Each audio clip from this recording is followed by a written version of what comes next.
Remember when AI was this mystical thing that only tech giants could afford? Well, those days are gone. We're living in what I'd like to call the AI Wild West, where models are popping up every day. It's busier than a one-legged man in a bum-kicking competition. What prompted this video is not just DeepSeek R1, but the number of other new large language models that are benchmarking at or near the top coming out out of China. Qwen 2.5, Kimi 1.5. I started using the new ones, and to test them out, I'm going to start a new benchmark, the joke benchmark.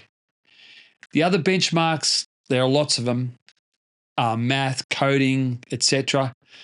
Not arguing these are great, but I thought I'd do a new one for my new digital workmates.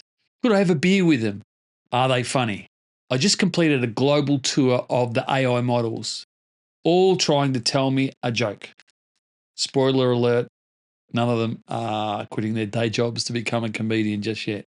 So what I have done is I've got all the world represented on my browser here, and I have asked all of the large language models, can you give me 5 short jokes about large language models hallucinating?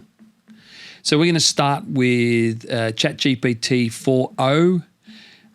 Why did the large language model apply for a job as a psychic? Because it kept making up the future with absolute confidence. Not funny. This one is ChatGPT as well, but the O3 Mini High. The jokes are actually a bit shorter, which are good. Large language model reckons kangaroos can fly. Guess it's off its meds.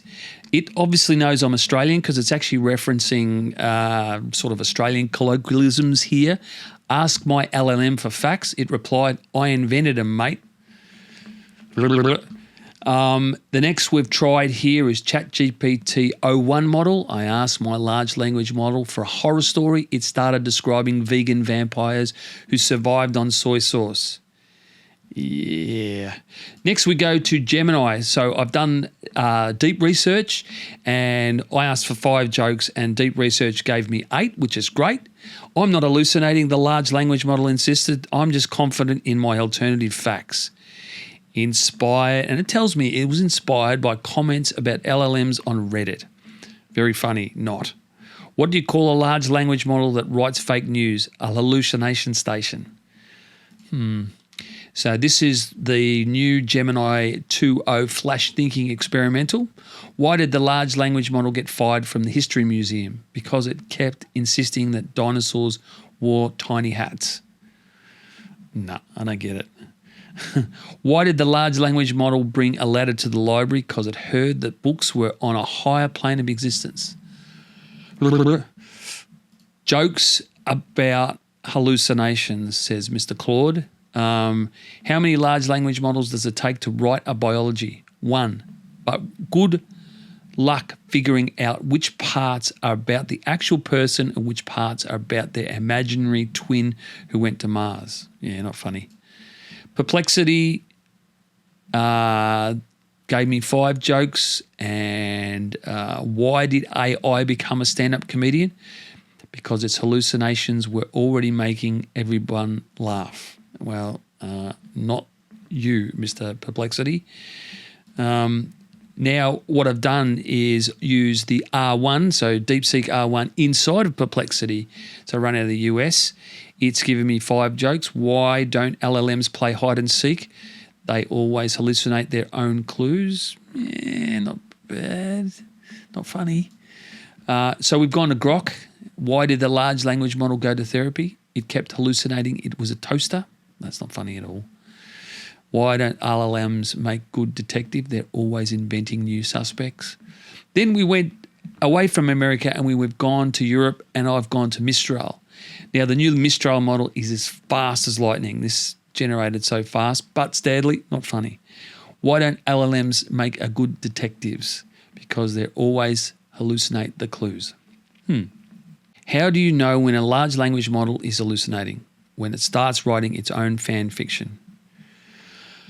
Okay, so now I'm going to the local models, and local, I'm running Olama on my MacBook Pro. Why did the large language model go to therapy?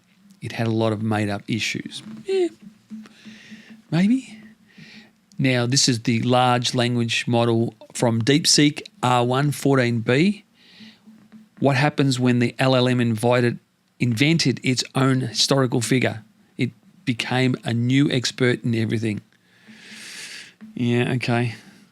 Then I've gone to Replicate. I use replicate.com if I want to use. They've got tons of open source models, especially the image ones here.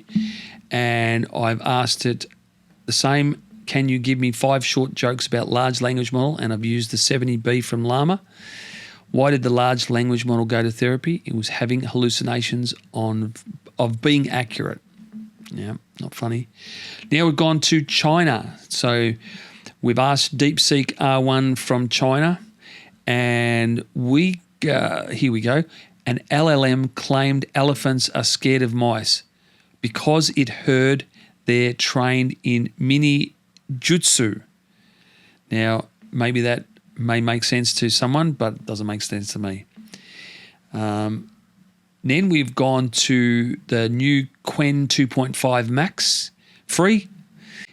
Why did the LLM get kicked off the comedy club? Kicked out of the comedy club.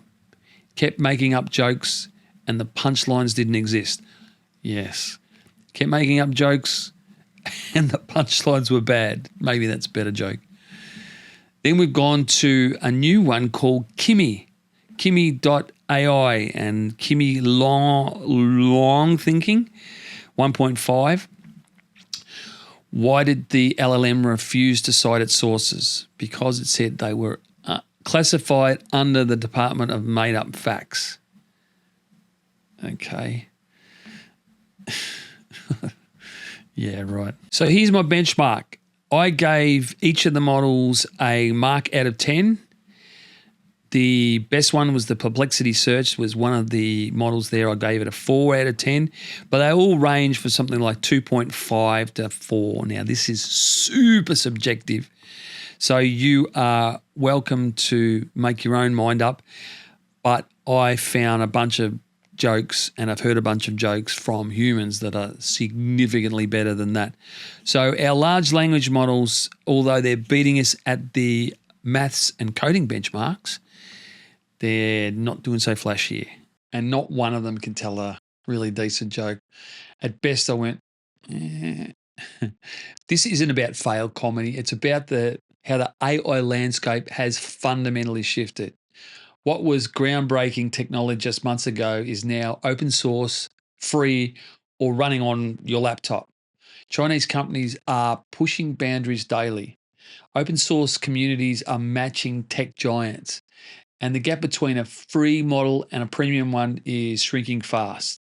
But these guys won't rest, I'm sure. And the stuff that is differentiating these great models against some of the ones that are free is like competition math. And I haven't done a lot of competition math in the most recent past.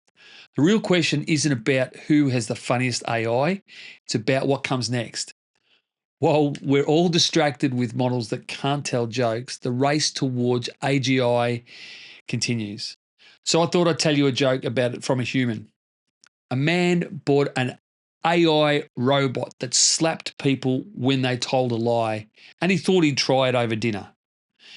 He asked his son, "Did you go to school today?" The son replied, "Yes." And the robot slapped him.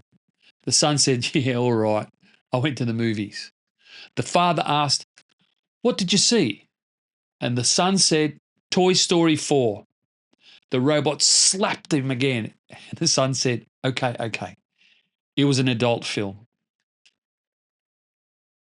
The father snorted and said, "When I was your age, I didn't even know what pornography was.